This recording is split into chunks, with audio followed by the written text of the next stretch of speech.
ಖ್ಯಾತ ನಿರ್ದೇಶಕ ಎಸ್.ಎಂ. ಜೋ ಸೈಮನ್ ಏನಿದ್ದಾರೆ ಅವರು ವಿಧಿವಶರಾಗಿದ್ದಾರೆ. ಫಿಲ್ಮ್ ಚೇಂಬರ್ನಲ್ಲಿ ಸಭೆ ನಡೀತಿರ್ಬೇಕಾದ್ರೆ ಹಠಾತ್ ಆಗಿ ಹೃದಯಾಘಾತ ಆಯಿತು ಅವರಿಗೆ. ನಿನ್ನೆ ಅವರು ಸಾವನ್ನಪ್ಪಿದ್ದಾರೆ. ಅವರ ಒಂದು ಕುರಿತಾಗಿ ಏನಾಗ್ತಿದೆ, ಇಡೀ ಚಿತ್ರರಂಗದಲ್ಲಿ ಈಗ ಶೋಕ ಸಾಗರದಲ್ಲಿ ಮುಳುಗಿದೆ. ಕನ್ನಡ ಚಿತ್ರರಂಗಕ್ಕೆ ತುಂಬಲಾಗದಂತಹ ನಷ್ಟ ಇದು. ಕನ್ನಡ ಚಿತ್ರರಂಗ ಕಂಡಂತಹ ಒಳ್ಳೆಯ ನಿರ್ದೇಶಕ, ನಟ ಕೂಡ ಆಗಿದ್ರು. ಕೆಲವೊಂದು ಚಿತ್ರಗಳಲ್ಲಿ ನೋಡಿದ್ದೀವಿ ನಾವು. ಚಿತ್ರರಂಗದ ಗಣ್ಯರಿಂದ ಸಂತಾಪ ಸೂಚನೆ ಆಗ್ತಾ ಇದೆ. ತುರ್ತು ಸಭೆಗೆ ಹಾಜರಾಗಿದ್ದಂತಹ ಜೋ ಸೈಮನ್ ಏನಿದ್ದಾರೆ, ಆ ಸಭೆಯಲ್ಲಿ ಅವರಿಗೆ ಹಠಾತ್ ಆಗಿ ಹೃದಯಾಘಾತ ಆಗುತ್ತೆ. ಸ್ಯಾಂಡಲ್ವುಡ್ ಹಿರಿಯ ನಿರ್ದೇಶಕ ಜೋ ಸೈಮನ್ ಹಠಾತ್ ನಿಧನ ಹೊಂದಿದ್ದಾರೆ. ನಟರು ಕೂಡ ಹೌದು ಇವರು. ಚಲನಚಿತ್ರ ವಾಣಿಜ್ಯ ಮಂಡಳಿಯಲ್ಲಿ ಸಭೆ ನಡೀತಾ ಇತ್ತು. ವೀರೇಂದ್ರ ಕಲಾಕ್ಷೇತ್ರ ಏನಿದೆ ಅಲ್ಲಿ ನಾಳೆ ನಡೀಬೇಕಂದ್ರೆ ಒಂದು ಅಂತಿಮ ದರ್ಶನ ವಿಧಿವಿಧಾನ ನಡೆಯುತ್ತೆ. ಇಲ್ಲ ಇವತ್ತೇನೋ ಇದೆ, ಇವತ್ತು ನಡೆಯುತ್ತೆ. ಬೆಳಗ್ಗೆ 11ರಿಂದ 10 ಗಂಟೆಯಿಂದ 1 ಗಂಟೆ ತನಕ ಅವಕಾಶ ಇದೆ ಅಂತಿಮ ದರ್ಶನಕ್ಕೆ. ಏನು ಸಭೆ ವೇಳೆ ಜೋ ಸೈಮನ್ ಏನಿದ್ದಾರೆ ಅವರಿಗೆ ಹೃದಯಾಘಾತ ಆಗುತ್ತೆ. ಎಲ್ಲರೂ ಕೂಡ ಏನೋ ಆಂಬುಲೆನ್ಸಲ್ಲಿ ತೊಗೊಂಡು ಹೋಗ್ತಾರೆ ಆಸ್ಪತ್ರೆಗೆ ಚಿಕಿತ್ಸೆ ಕೊಡಿಸೋಣ ಅಂತ. ಆದರೆ ಅವರು ನಿಧನ ಹೊಂದ್ತಾರೆ.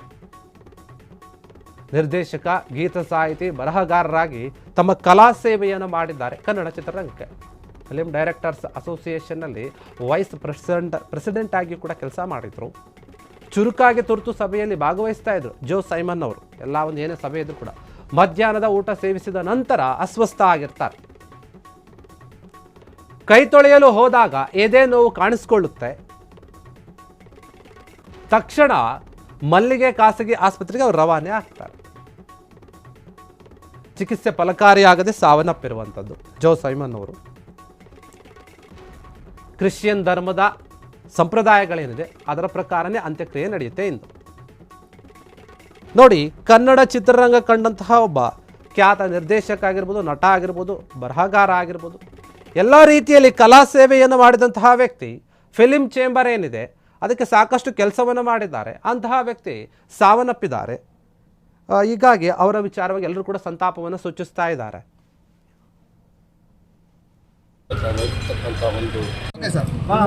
ನಮ್ಮ ಕನ್ನಡ ಚಿತ್ರರಂಗದಂಥ ನಿರ್ದೇಶಕ, ಸಾಹಸಿನ ಚಿತ್ರ ಕೊಟ್ಟಂಥ ಒಂದು ನಿರ್ದೇಶಕ. ಅನೇಕ ಚಿತ್ರಗಳನ್ನು ಅವರು ಕನ್ನಡ ಚಿತ್ರದಲ್ಲಿ ಆಮೇಲೆ ಪ್ರತಿ ಬಾರಿ ಕನ್ನಡ ಚಲನಚಿತ್ರ ವಾಣಿಜ್ಯ ಮಂಡಳಿ ವಿಚಾರ ಆಗ್ಬೋದು, ನಿರ್ಮಾಪಕರ ವಿಚಾರ ಆಗ್ಬೋದು, ನಿರ್ಮಾಪಕರು ಕೂಡ ಸಪ್ರೇಟ್ ಕೂಡ ಅವರಿಂದ ಆಗಿದೆ. ಬಟ್ ಇವತ್ತು ಎಮರ್ಜೆನ್ಸಿ ಮೀಟಿಂಗಲ್ಲಿ ನಾನು ಇವತ್ತೇನು ಮೀಟಿಂಗ್ ಹೋಗಲ್ಲ. ಇವತ್ತು ಮೀಟಿಂಗಲ್ಲಿ ತುಂಬ ಅದ್ಭುತವಾಗಿ ಮಾತಾಡಿದೆ.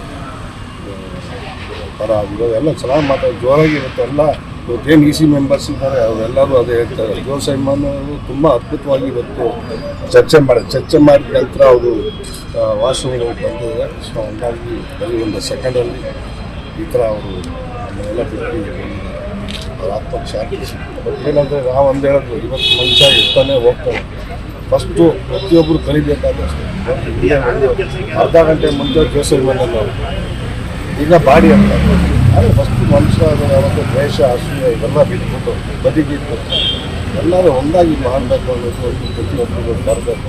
ಆದರೆ ಇದು ಎಕ್ಸಾಂಪಲ್ ಎಲ್ಲ ಕಣ್ಣೆದುರಿಗೆ ಇರ್ತಕ್ಕಂಥ ಒಂದು ಸಾವು. ಆ ಸಾವು ಎಲ್ಲ ಕಣ್ಣೆದುರಿಗೆ ಅದನ್ನು ತಿಳ್ಕೊಂಡು ಅಟ್ಲೀಸ್ಟ್ ಪ್ರತಿಯೊಬ್ಬರು ಒಂದಾಗಿ ಬಾಳೋಣ ಅಂತೇಳಿ ಅವನು ಪ್ರತಿಯೊಬ್ಬರು ನಾನು ಹೇಳಲಿಕ್ಕೆ ಇಚ್ಛಪಡ್ತೀನಿ. ಅವ್ರ ಆತ್ಮಕ್ಕೆ ಶಾಂತಿ ಸಿಗಲಿ, ಆ ನೋವನ್ನು ಬರೆಸೋ ಶಕ್ತಿ ಆ ಕುಟುಂಬಕ್ಕೆ ಕೊಡಲಿ ಅಂತೇಳಿ. ಬಟ್ ಇವತ್ತು ಫಸ್ಟು ಎಮರ್ಜೆನ್ಸಿ ಮೀಟಿಂಗ್ ಆಗಿರೋದು ಮೀಟಿಂಗ್ ಇತ್ತು, ಎಮರ್ಜೆನ್ಸಿ ಮೀಟಿಂಗು. ಇಡೀ ಕಾರ್ಯಕಾರಿ ಸಮಿತಿ ಮೀಟಿಂಗ್ ಇತ್ತು. ಜೋ ಸೈಮನ್ ಅವರು ಬಂದಿದ್ದರು. ಸುಮಾರು ಪ್ರತಿಯೊಂದು 50-55 ಜನ ಇತ್ತು. 3 ಗಂಟೆ ಮೀಟಿಂಗ್ ಸ್ಟಾರ್ಟ್ ಆಗಿ 4:30 ಗಂಟೆ ಕೂತು ಚೆನ್ನಾಗಿತ್ತು. 4:15ಗೆ ಟಿಫನ್ ಬಂತು. ಎಲ್ಲ ರವೆ ಇಡ್ಲಿ, ಕಾಫಿ ಮಾತಾಡ್ತಿದ್ದು. ಜೋ ಸೈಮನ್ ಕಾಫಿ ಕುಡಿದು ರವೆ ಇಡ್ಲಿ ಕುಡಿದು ಕೈ ತೊಳೆಯಬಹುದು. ಕೈ ತೊಳೆಯಕ್ಕೆ ಹೋಗಿ ಬರ್ತಾ ಇಮಿಡಿಯೇಟ್ ಅಲ್ಲಿ ಚೇರ್ ಕೂತ್ಕೊಂಡಿದ್ರು. ಇನ್ನೊಬ್ಬ ನಮ್ಮ ಸದಸ್ಯ ಐಚಿಯಲ್ಲಿ ಕೈ ತೊಳೆಯಕ್ಕೆ ಬಂದಾಗ ಜೋ ಸೈಮನ್ ಚೇರ್ ಮೇಲೆ ಕೂತ್ಬಿಟ್ಟು ಮಾತಾಡ್ತಾ ಇರೋದು. ಇಮಿಡಿಯೇಟ್ ಎಲ್ಲರೂ ಕಮಿಟಿ ಹೋಗೋದು ನೋಡೋತಕ್ಕ ಅವ್ರು ಆಲ್ರೆಡಿ ಮುಖ್ಯ ಒಂದಿಷ್ಟು ನಮ್ಮ ಮನಸ್ಸನ್ನು ನಾಟುತ್ತೆ. ಅದರಲ್ಲಿ ಹೆಚ್ಚಿಗೆ ಡಾಕ್ಟರ್ ಸಾಹಸ ವಿಷ್ಣುವರ್ಧನ್ ಮಾಡೋರು ಹೆಚ್ಚಿಗೆ ಮಾಡಿದ್ರು. ಮೀಟಿಂಗಲ್ಲಿ ಒಳ್ಳೊಳ್ಳೆ ಸಜೆಷನು ಕೊಟ್ಟರು, ಚೆನ್ನಾಗಿ ಮಾಡಿದ್ರು. ಇವತ್ತು ಅವರು ಇಲ್ಲ ಆ ನೋವನ್ನ ನಮಗೆ ಅದು ಅವ್ರ ಫ್ಯಾಮಿಲಿಗೆ ಅವರಿಗೆಲ್ಲ ಬರೆಸೋ ಶಕ್ತಿ ಕೊಡಲಿ ಅಂತ ಕೇಳಿದ್ವಿ ಸರ್. ಅವರು ಮರಣ ಹೊಂದಿದ್ದು ನಮಗೆ ಅನ್ಕೊಂಡಿರಲಿಲ್ಲ. ನಮ್ಮ ಅಧ್ಯಕ್ಷರ ಸಮೇತ, ಡಾಕ್ಟರ್ ಜಯಮಾಲಾ ಸಮೇತ ಹಾಗೂ ನಮ್ಮ ಹಿರಿಯ ನಿರ್ಮಾಪಕ ವಿತರಕರ ಉಪಾಧ್ಯಕ್ಷರಾದಂಥ ಮಂಜು ಅವರು ಇದ್ದಾರೆ, ರಮೇಶ್ ಕಶ್ಯಪ್ ಅವರು ಇದ್ದಾರೆ. ಇಡೀ ಎಲ್ಲ TC ಮೆಂಬರ್ಸು ಎಲ್ಲ ಪದಾಧಿಕಾರಿಗಳು ಬಂದಿದ್ವಿ. ಎಲ್ಲ ಕೆಲಸಗಳನ್ನ ನಾವು ವಾಣಿಜ್ಯ ಮಂಡಳಿ ಜೊತೆ ನಿಂತು ಅವ್ರಿಗೆ ಮಾಡಿಕೊಟ್ಟಿದ್ದೀವಿ. ಈಗ ಅವರ ಪಾರ್ಥಿವ ಶರೀರವನ್ನು ಅವ್ರ ಮನೆಗೆ ತೆಗೆದುಕೊಂಡು ಹೋಗಿದ್ದಾರೆ. ನಾಳೆ 10 ಗಂಟೆಯಿಂದ ಮಧ್ಯಾಹ್ನ 1 ಗಂಟೆವರೆಗೂ ಅವರ ಪಾರ್ಥಿವ ಶರೀರವನ್ನು ಜನಗಳು ಮತ್ತು ನಮ್ಮ ಎಲ್ಲ ಇಂಡಸ್ಟ್ರಿಯವರೆಲ್ಲ ಮತ್ತೆ ಶಾಂತಿಯನ್ನಷ್ಟೇ ಕೋರಕ್ಕಾಗುತ್ತೆ ಹೊರತು ಬಿಲ್ಲುಗಳೆಲ್ಲ ಇವಾಗ ಬರೋದಿಲ್ಲ. ಅಂದರೆ ಒಂದು ಒಳ್ಳೆಯ ಸಾವನ್ನು ಕಂಡಿದ್ದಾರೆ ಅಂತ ಮಾತ್ರ ಹೇಳ್ತಾ ಇದ್ದಾರೆ. ಯಾಕಂದರೆ ಯಾವ ನೋವನ್ನು ತೋರಿಸ್ಕೊಡ್ದೆ, ಯಾರಿಗೂ ತೊಂದರೆ ಕೊಡದೆ, ಯಾರಿಗೂ ಒಂದು ಮನಸ್ಸನ್ನು ನೋಯಿಸದೆ ನಗ್ನಗತ್ತ ಒಳ್ಳೆಯ ಮಾತುಗಳನ್ನ ಆಡ್ತಾ ಹೋಗ್ತಾರೆ. ಭಾಳಷ್ಟು ನಿರ್ಮಾಪಕರು ಗೊತ್ತಿರಬೇಕು. ಅವರು 16 ವರ್ಷ 100 ವರ್ಷ ಅಂತ ಕಾಣುತ್ತೆ. ಮೊದಲನೇ ಸಿನಿಮಾ ಇಷ್ಟು ಸಾರದೆ ಒಂದು 15-16 ಸಿನಿಮಾ ಮಾಡಿದ್ದಾರೆ. 45 ಮತ್ತು ನಿರ್ದೇಶಕರು ಒಳ್ಳೆ ರೀಸೆಂಟ್ ಆಗಿ ಒಂದು ಆಯ್ತಲ್ಲ ಸರ್, ನರಸಿಂಹ ಅವರು ಅಲ್ಲಿ ಮಾಡಿ ಕಲಾವಿದರ ಸಂಘದಲ್ಲೇ ಮಾಡಿದ್ರಲ್ಲ. ಅದು ಪ್ರತಿ ವರ್ಷ ನಾವು ಪ್ಲಾನ್ ಮಾಡ್ಕೊಂಡು ಇಟ್ಕೊಂಡಿದ್ವಿ. ಯಾಕಂದ್ರೆ ನಮ್ಮ ನಿರ್ಮಾಪಕ ಪೂರ್ಣವಾದ ಇರಲಿ ಅಂತ. ಈ ಒಂದು ತಿಂಗಳಲ್ಲೇ ಸುಮಾರು 1.5 ತಿಂಗಳಲ್ಲಿ 200 ಕೋಟಿ ರೂಪಾಯಿ ಚಿತ್ರರಂಗಕ್ಕೆ ಲಾಸ್ ಆಗಿದೆ ನಿರ್ಮಾಪಕರಿಗೆ. ಇವೆಲ್ಲವೂ ಹುಷಾರಾಗಿ ಮಾಡಿದ್ರೆ ಇಂಥ ಅನಾಹುತಗಳಿಗೆ ತಡೆ ಬರುತ್ತೆ. ಹೆಂಡತಿ ಮಕ್ಕಳನ್ನ ಕಾಪಾಡುವಂಥ ಪ್ರೊಟೆಕ್ಟ್ ಮಾಡ್ಕೊಂಡು ಮಾಡುವಂಥ ಸಿನಿಮಾ. ಇವತ್ತು ಭಾಳ ಕರಾಳ ದಿನ. 3ನೇ ತಾರೀಕು ನನಗೆ ನನ್ನ ಮನಸ್ಸಲ್ಲಿ ಇರಲಿಲ್ಲ, ಅದು ಹೇಳ್ತಾ ಇದ್ದೀನಿ ಮಾಧ್ಯಮದ ಮೂಲಕ. ಇದು one of the senior most director. ಅಂಥ ಒಂದು ಡೈರೆಕ್ಟ್ರು ಕನ್ನಡ ಚಿತ್ರದಲ್ಲಿ ಒಂದು ಅಪರೂಪವಾದ ಡೈರೆಕ್ಟರ್. ಪುಟ್ಟಣ ಕನ್ನಡ ಸಮಕಾಲ ಬರುತ್ತೆ. ಇದು ಸಭೆ ಪ್ರಾರಂಭ ಆಯಿತು. ಪ್ರಾರಂಭ ಯಾವುದಂದ್ರೆ ವಾಕ್ಚಿತ್ರ ಮಾಡಬೇಕು, ಸಭೆ ಮಾಡಬೇಕು ಅಂದಾಗ ಸಮಾರಂಭ ಹೆಂಗೆ ಮಾಡಬೇಕು ಅಂತ ಕೇಳಿದಾಗ, ಆಚರಣೆ ಮಾಡಬೇಕು ಸಂಭ್ರಮದಲ್ಲಿ ಮಾಡಬೇಕು ಅಂತ ಹೇಳಿದಾಗ ಅವರು ಆಚರಣೆ ಮಾಡಿ. ಯಾಕೆ ಅಂತ ಹೇಳ್ತೀನಿ ಅಂದರೆ, ನಾವು ಇಷ್ಟು ವರ್ಷ ಆಗಿದೆ, 60-70 ವರ್ಷ 45 ಸಿನಿಮಾ ಮಾಡಿದ್ದೀವಿ. ನಮ್ಮ ನಿರ್ಮಾಪಕರಿಗೆ, ವಿತರಕರಿಗೆ, ನಿರ್ದೇಶಕರಿಗೆ ಕಷ್ಟ ಕಾಲದಲ್ಲಿ ಒಂದು 2,000 ರೂಪಾಯಿ ಕೊಡುವಂಥ ಕೆಲಸ ಮಾಡ್ತೀವಿ. 2,000 ರೂಪಾಯಿ ಕೇಳಿದ್ರು ಅವರು. ನನಗೆ ಎಲ್ಲರೂ ಕಣ್ ತೆರೆಸ್ಬಿಟ್ರು. ಆ ಕಣ್ ತೆರೆದು ಕೆಲಸ ಮಾಡಿದಾಗಂದರೆ ಆ ಮಾಡಬೇಕು ಅಂತ ಜಯಮರ ಆಸೆಯಲ್ಲೂ ಕೂಡ ಅವರೊಂದು ಮಾತು ನನ್ನ ತಲೆಗೆ ಹೋಗ್ಬಿಡ್ತಮ್ಮ. ಅವ್ರೇನಂದ್ರು, ಯಾವುದೇ ಆಡಂಬರ ಬೇಡ, ಏನು ಬೇಡ, ನಮಗೆ BP ಶುಗರ್ ಟ್ಯಾಬ್ಲೆಟಿಗೆ ಒಂದು 2,000 ಕೊಡಿ ಅಂತ 45 ಸಿನಿಮಾಗಳನ್ನು ಮಾಡಿದಂಥ ನಿರ್ದೇಶಕನಿಗೆ ಪರಿಸ್ಥಿತಿ ಹಿಂಗಾದರೆ ಚಿತ್ರರಂಗದ ಗದ್ದೆ ನಮ್ಮನ್ನು ಹೇಳ್ಕೊಬಾರ್ದು ಕಷ್ಟ ಅಂತ ಹೇಳಿದಾಗ ಅವರು ಇಷ್ಟು ಒಂದು 20 ಪಿಕ್ಚರ್ ಮಾಡಿದ್ದಾರೆ, 25 ಪಿಕ್ಚರ್ ಬೇರೆ ಮಾಡಿದ್ದಾರೆ. ನಾನು ಕೂಡ ಸಿನಿಮಾ ಕಳ್ಕೊಂಡೆ. ಇದು ನಮ್ಗೆ ದೊಡ್ಡ ಪಾಠ. ಇದು ಕಣ್ಣು ಮುಂದೆ ಒಂದು ಸಾವು ನೋಡಿದ್ವಿ. ಚಿತ್ರರಂಗದ ವಾಣಿಜ್ಯ ಇತಿಹಾಸದಲ್ಲೇ ಮೀಟಿಂಗಲ್ಲಿ ಸಾವು ಬಂದಿರೋದು ಇವತ್ತೇ ಬಂದೆ ಬಾರಿ. ಅದು 2 ಸಾವು ನೋಡಿದ್ವಿ. ಒಂದು ಚಿಂಗಾರಿ ಮಾಡಿದ್ರು. ಓಕೆ, ಜೋ ಸೈಮನ್ ಅವರ ನಿಧನ ಆಗಿದೆ. ಇದು ಏನು ಚಿತ್ರರಂಗದಲ್ಲಿ ಸಾಕಷ್ಟು ಜನ ಕೂಡ ಈಗಾಗಲೇ ಪ್ರತಿಕ್ರಿಯೆ ನೀಡ್ತಾ ಇದ್ದಾರೆ ಈ ವಿಚಾರವಾಗಿ. ಈ ಬಗ್ಗೆ ಮತ್ತಷ್ಟು ಮಾಹಿತಿಯನ್ನು ಕೊಡ್ತಾರೆ ನಮ್ಮ ಪ್ರತಿನಿಧಿ ರಚನಾ. ಏನಿದು ಜೋ ಸೈಮನ್ ಅವರು ಹೃದಯಾಘಾತದಿಂದ ಸಾವನ್ನಪ್ಪಿದ್ದಾರೆ, ಅದು ಕೂಡ ಮೀಟಿಂಗ್ ಆಗ್ಬೇಕಾದ್ರೇನೆ ಅಂತ ಹೇಳ್ತಾ ಇದ್ದಾರೆ. ಇದ್ರ ಬಗ್ಗೆ ಮತ್ತಷ್ಟು ಮಾಹಿತಿಯನ್ನು ನೀಡೋದಾದ್ರೆ ಭೀಮೇಶ್, ಏನು ಜೋ ಸೈಮನ್ ಅವರು ಕರ್ನಾಟಕ ಕಂಡ ಹಿರಿಯ ನಟ ಹಾಗೂ ನಿರ್ದೇಶಕರು ನಿನ್ನೆ ಹೃದಯಾಘಾತದಿಂದ ಸಾವನ್ನಪ್ಪಿದ್ದಾರೆ. ಅವರ ಒಂದು ಅಂತಿಮ ದರ್ಶನಕ್ಕೆ ಇಲ್ಲಿ ರವೀಂದ್ರ ಕಲಾಕ್ಷೇತ್ರದಲ್ಲಿ ಸಕಲ ಸಿದ್ಧತೆಗಳನ್ನು ಕೂಡ ಮಾಡ್ಕೊಂಡಿದ್ದಾರೆ. ಈಗಾಗಲೇ ಅವರ ಪಾರ್ಥಿವ ಶರೀರವನ್ನ ನಿನ್ನೆ ರಾತ್ರಿ ಏನು ಅವರ ಒಂದು ಸ್ವಗೃಹದಲ್ಲಿ ಇಟ್ಟಿದ್ರು, ಅಲ್ಲೂ ಕೂಡ ಒಂದಷ್ಟು ಜನ ಬಂದು ಅವರ ಅಂತಿಮ ದರ್ಶನವನ್ನ ಪಡೆದಿದ್ರು. ಇದೀಗ ಸಿನಿಮಾದ ಗಣ್ಯಾತಿ ಗಣ್ಯರು ಹಾಗೂ ರಾಜಕಾರಣದಿಂದ ಕೂಡ ಒಂದಷ್ಟು ಗಣ್ಯರು ಇಲ್ಲಿ ಆಗಮಿಸುವಂತಹ ನಿರೀಕ್ಷೆ ಇದೆ. ಈಗಾಗಲೇ ಅವರ ಪಾರ್ಥಿವ ಶರೀರ ಇಲ್ಲಿ ಆಗಮಿಸಿದೆ. ಈಗಾಗಲೇ ಒಂದಷ್ಟು ಜನ ಬಂದು ಅವರ ಅಂತಿಮ ದರ್ಶನವನ್ನ ಕೂಡ ಪಡಿತಾ ಇದ್ದಾರೆ. ಇನ್ನು ಸಂಜೆ ಹೊತ್ತಿಗೆ ಅವರ ಒಂದು ಅಂತಿಮ ವಿಧಿವಿಧಾನವನ್ನ ನೆರವೇರಿಸುವಂತೆ ಹೇಳ್ತಾ ಇದ್ದಾರೆ ಇಲ್ಲಿ. ಇನ್ನು ಜೋ ಸೈಮನ್ ಅವರು ನಮ್ಮ ಕರ್ನಾಟಕ ಕಂಡ ಹಿರಿಯ ನಟ ಹಾಗೂ ನಿರ್ದೇಶಕರಾಗಿದ್ರು.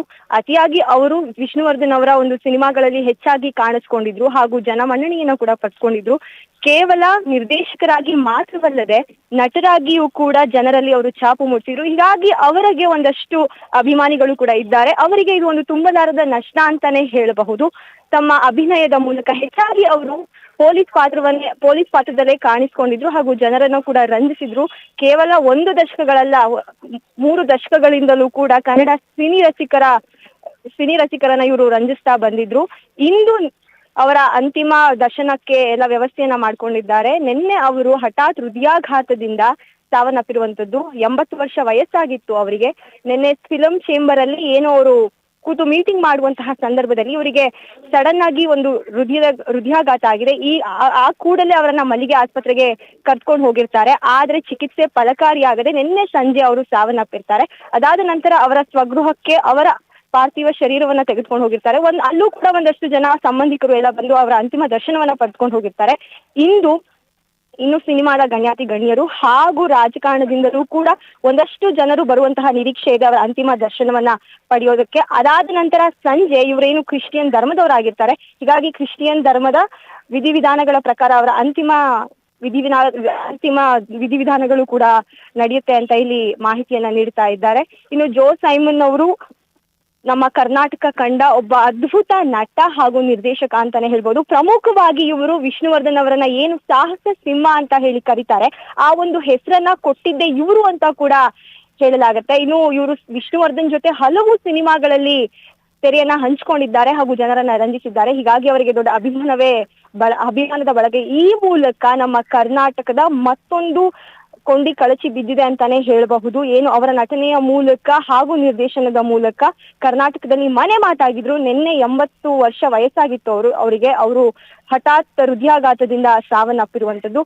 ಇಂದು ಅವರ ಒಂದು ಅಂತಿಮ ದರ್ಶನಕ್ಕೆ ಇಲ್ಲಿ ರವೀಂದ್ರ ಕಲಾಕ್ಷೇತ್ರದ ಆವರಣದಲ್ಲಿ ಅವರಿಗೆ ಸಕಲ ಗೌರವಗಳ ಮೂಲಕ ಅವರ ಒಂದು ಅಂತಿಮ ವಿಧಿವಿಧಾನಗಳನ್ನ ನೆರವೇರಿಸಲಾಗುತ್ತೆ ಹಾಗೂ ಸಂಜೆ ಅವರ ಒಂದು ಅಂತಿಮ ವಿಧಿವಿಧಾನಗಳನ್ನ ನೆರವೇರಿಸ್ತಾರೆ. ಇನ್ನು ಈಗಾಗಲೇ ಒಂದಷ್ಟು ಜನ ಬಂದು ಅವರ ಅಭಿಮಾನಿಗಳು ಬಂದು ಅವರ ಅಂತಿಮ ದರ್ಶನವನ್ನ ಪಡಿತಾ ಇದ್ದಾರೆ ಹಾಗೂ ಸಿನಿಮಾ ರಂಗದಿಂದ ಹಲವು ಗಣ್ಯರು ಆಗಮಿಸುವಂತಹ ನಿರೀಕ್ಷೆ ಇದೆ.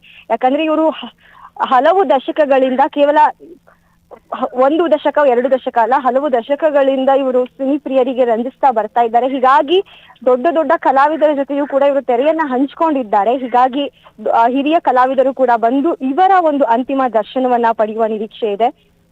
ಅಲ್ಲ, ಈ ಬಗ್ಗೆ ಇವ್ರೇನೋ ಹೃದಯಾಘಾತ ಆಗ್ತಾ ಇತ್ತು ಅಂದ್ರೆ ಆಗಿತ್ತಲ್ವಾ, ಆ ಸಮಯಕ್ಕೂ ಮೊದಲೇ ಏನೋ ಕೆಲವೊಂದು ವಿಚಾರವನ್ನು ಹಂಚ್ಕೊಂಡಿದ್ರು, ಮಾತನಾಡ್ತಿರೋ ಅಥವಾ ಯಾವುದೋ ಒಂದು ವಿಚಾರಗಳನ್ನು ಹೇಳಿ ಬೇಸರವನ್ನು ವ್ಯಕ್ತಪಡಿಸಿದ್ರು ಎನ್ನುವಂತಹ ಮಾತುಗಳು ಕೇಳಿ ಬರ್ತಾ ಇದೆ. ಅದ್ರ ಬಗ್ಗೆ ಏನಾದರೂ ಮಾಹಿತಿ ಸಿಕ್ಕಿದೆಯಾ? ಏನಾಗಿತ್ತು ಹೃದಯಾಘಾತಕ್ಕೂ ಮೊದಲು ಅಂತ? ಅವರು ಒಂದು ಮೀಟಿಂಗ್ಗೆ ಆಗಮಿಸಿರ್ತಾರೆ ಫಿಲಂ ಚೇಂಬರ್ ಅಲ್ಲಿ ಅವರು ಒಂದಷ್ಟು ಸಿನಿಮಾದಲ್ಲಿ ಆಗ್ತಾ ಇರುವಂತಹ ಸಮಸ್ಯೆಗಳ ಕುರಿತು ಮಾತನಾಡಬೇಕಾದ್ರೆ ಅವರು ಆರಾಮಾಗಿ ಇರ್ತಾರೆ, ಅವ್ರಿಗೆ ಯಾವುದೇ ರೀತಿಯಾದಂತಹ ತೊಂದರೆ ಇರಲ್ಲ. ಹೀಗಾಗಿ ಅವರು ಒಂದು ಮೀಟಿಂಗ್ಗೆ ಆಗಮಿಸಿದಂತ ಸಂದರ್ಭದಲ್ಲಿ ಅವರಿಗೆ ಈ ರೀತಿಯ ಒಂದು ಹೃದಯಾಘಾತ ಅವರಿಗೆ ಆಗಿರುವಂತದ್ದು. ಆ ಕೂಡಲೇ ಅವರನ್ನ ಆಸ್ಪತ್ರೆಗೆ ಕರೆದುಕೊಂಡು ಹೋಗಿದ್ರು ಕೂಡ ಏನು ಪ್ರಯೋಜನ ಆಗಿಲ್ಲ. ಈ ಹಿಂದೆ ಅವ್ರು ಕೊಟ್ಟಿದ್ದಂತಹ ಸಂದರ್ಶನದಲ್ಲೂ ಅವರು ಹೇಳಿದ್ದೇನು ಅಂದ್ರೆ, ನಾನು ಯಾವುದೇ ರೀತಿಯಾದಂತಹ ಆರೋಗ್ಯ ಸಮಸ್ಯೆ ಇಲ್ಲ ನನಗೆ, ಅಂದ್ರೆ ಇವ್ರು ಏನ್ ಸಾವನ್ನಪ್ಪಿದ್ದಾರೆ ಇದಕ್ಕೂ 3 ತಿಂಗಳು ಮುಂಚೆ ಒಂದು ಸಂದರ್ಶನ ಕೊಟ್ಟಿದ್ರು. ಅದ್ರಲ್ಲಿ ಅವ್ರು ಹೇಳಿದ್ರು ನಾನು ಸಂಪೂರ್ಣ ಆರೋಗ್ಯವಾಗಿದ್ದೀನಿ ಅಂತ ಹೇಳಿದ್ರು. ಆದ್ರೆ ನಿನ್ನೆ ಅವರಿಗೆ ಯಾವುದೇ ರೀತಿಯ ಒಂದು ಮುನ್ನೆಚ್ಚರಿಕೆ ಇಲ್ಲದೆ ಈ ರೀತಿಯ ಒಂದು ಹೃದಯಾಘಾತ ಆಗಿರುವಂತದ್ದು, ಹಠಾತ್ ಆಗಿ ಆಗಿರುವಂತದ್ದು. ಹೀಗಾಗಿ ಅವ್ರನ್ನ ಕೂಡಲೇ ಆಸ್ಪತ್ರೆಗೆ ಕರ್ಕೊಂಡು ಹೋಗಿ ಸೇರಿಸಿದ್ರು ಕೂಡ ಅಲ್ಲಿ ಯಾವುದೇ ರೀತಿಯಾದಂತಹ ಚಿಕಿತ್ಸೆ ಫಲಕಾರಿಯಾಗದೆ ನಿನ್ನೆ ಅವರು ಸಾವನ್ನಪ್ಪಿದ್ದಾರೆ. ಓಕೆ, ಧನ್ಯವಾದ ರಚನಾ ತಮ್ಮೆಲ್ಲ ಮಾಹಿತಿಗಾಗಿ.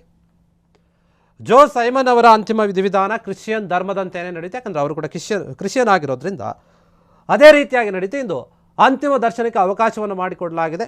ಬೆಳಿಗ್ಗೆ 10 ಗಂಟೆಯಿಂದ 1 ಗಂಟೆ ತನಕ ಅಂತ ಹೇಳ್ತಾ ಇದ್ದಾರೆ. ಯಾರ್ಯಾರು ಅಭಿಮಾನಿಗಳಿದ್ದಾರೆ, ಅವರ ಕುಟುಂಬಸ್ಥರಿದ್ದಾರೆ ಮತ್ತು ಚಿತ್ರರಂಗದ ಗಣ್ಯರು ಯಾರಿದ್ದಾರೆ ಅವರೆಲ್ಲರೂ ಕೂಡ ಬಂದು ಅವರ ಅಂತಿಮ ದರ್ಶನವನ್ನು ಪಡಿತಾರೆ. ಆ ನಂತರ ಅಂತ್ಯಕ್ರಿಯೆಯ ಒಂದು ಕಾರ್ಯ ನೆರವೇರುತ್ತೆ. ಹೀಗಾಗಿ ಚಿತ್ರರಂಗದಲ್ಲಿ ಮತ್ತೊಬ್ಬ ಹಿರಿಯ ಒಂದು ನಟನನ್ನು, ಚಿತ್ರರಂಗದ ಒಬ್ಬ ಗಣ್ಯ ವ್ಯಕ್ತಿಯನ್ನು ಕಳೆದುಕೊಂಡಿದ್ದೀವಿ ನಾವು. ಕ್ಷಣದ ಸುದ್ದಿಗಳಿಗಾಗಿ ಫ್ರೀಡಂ ಟಿವಿ ಸಬ್ಸ್ಕ್ರೈಬ್ ಮಾಡಿ, ಲೈಕ್ ಮಾಡಿ ಹಾಗೂ ಫಾಲೋ ಮಾಡಿ. ಹೊಸ ಸುದ್ದಿಗಳ ನೋಟಿಫಿಕೇಶನ್ಗಾಗಿ ಬೆಲ್ ಐಕಾನ್ ಮೇಲೆ ಕ್ಲಿಕ್ ಮಾಡಿ.